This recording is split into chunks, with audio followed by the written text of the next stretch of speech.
Wayanad DCC അധ്യക്ഷ സ്ഥാനം ഏറ്റെടുത്ത് TJ Isaac. KPCC president Sunny ജോസഫിന്റെ അധ്യക്ഷതയിൽ ചേർന്ന DCC ജനറൽ ബോഡിയിലാണ് ഐസക് ചുമതലയേറ്റത്. സംഘടനയിൽ പ്രശ്നങ്ങളൊന്നുമില്ലെന്നും പുനഃസംഘടന സ്വാഭാവികമായ നടപടിയാണെന്നും TJ ഐസക് ന്യൂസ് മലയാളത്തോട് പറഞ്ഞു. വെറും കൈയോടെയല്ല പാർട്ടി തന്നെ അധ്യക്ഷ സ്ഥാനത്ത് നിന്ന് നീക്കിയതെന്നും പൂർണ്ണ തൃപ്തനാണെന്നും മുൻ DCC പ്രസിഡന്റ് ND അപ്പച്ചനും പ്രതികരിച്ചു.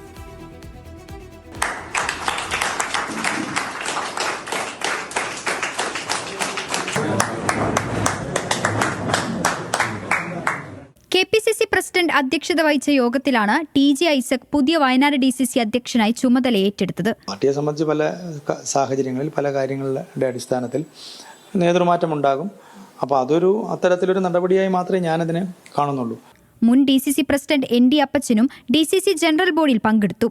DCC പ്രസിഡന്റ് പ്രഖ്യാപനത്തിന് ശേഷം കണ്ടുമുട്ടിയ ഇരുവരും ആലിംഗനം ചെയ്ത് പരസ്പരം പിന്തുണ പ്രഖ്യാപിച്ചു.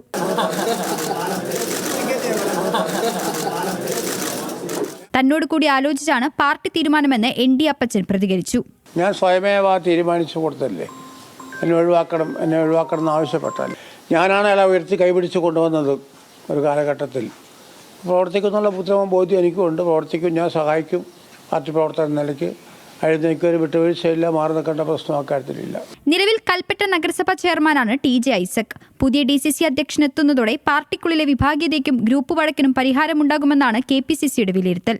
ന്യൂസ് മലയാളം, വയനാട്.